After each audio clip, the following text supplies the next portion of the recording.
पुढ्यात पुढच्या आणखी एक महत्त्वाच्या बातमीकडे. कोल्हापूर पालिका निवडणूक महायुती एकत्रच लढणार आहे. महायुतीतील तीनही प्रमुख पक्षांच्या बैठकीत एकमत झाल्याचे चित्र आहे. उपसमिती सक्षम उमेदवारांची चाचपणी करेल. बंडखोरी टाळण्यासाठी तीनही पक्ष काळजी घेणार असल्याची महत्त्वाची माहिती आहे.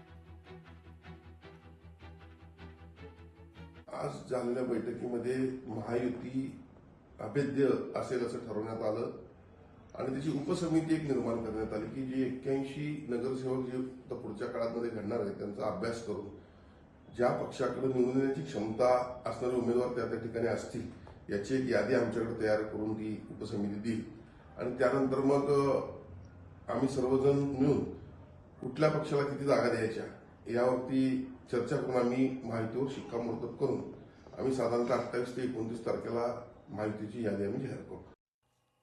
अमरावतीमध्ये मनपा निवडणुकीच्या ऐन तोंडावर ठाकरेंच्या शिवसेनेला मोठा धक्का बसलाय. ठाकरे सेनेचे ज्येष्ठ नेते प्रशांत वानखडे यांनी ठाकरे गटाला सोडचिठ्ठी दिली आहे. वानखडे यांनी युवा स्वाभिमान संघटनेत पक्षप्रवेश केलाय.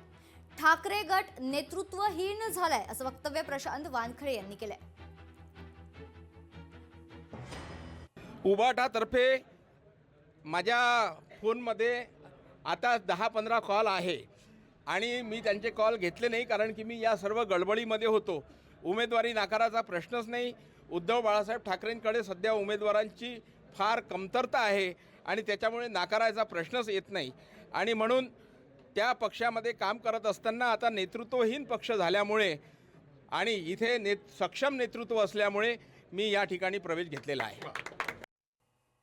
भारतीय जनता पक्ष आणि राष्ट्रवादीला मीरा भाईंदरमध्ये मोठा धक्का बसलाय कारण आझाद पटेल आणि संदीप तिवारी यांनी ठाकरेंच्या शिवसेनेत पक्षप्रवेश केलेला आहे.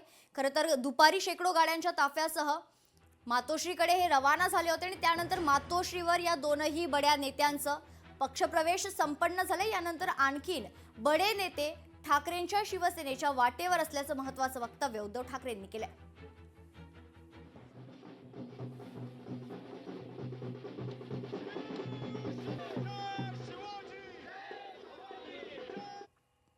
दोनही उपमुख्यमंत्र्यांची मुलं गैरव्यवहारात सहभागी असून दोनही उपमुख्यमंत्र्यांनी राजीनामा द्यायला हवा अशी मागणी काँग्रेस प्रदेशाध्यक्ष हर्षवर्धन सपकाळ यांनी केली आहे.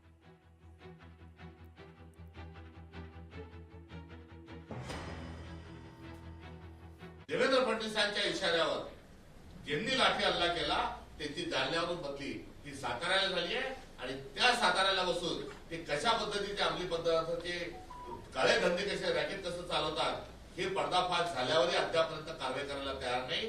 ज्यांच्या दबावांनी आरोपी सोडून दिले जे बांगलादेशी 40 आरोपी सोडून दिले त्या खासदार एकनाथ शिंदेच्या चिरंजीवाने गुन्हे दाखल झाले पाहिजे.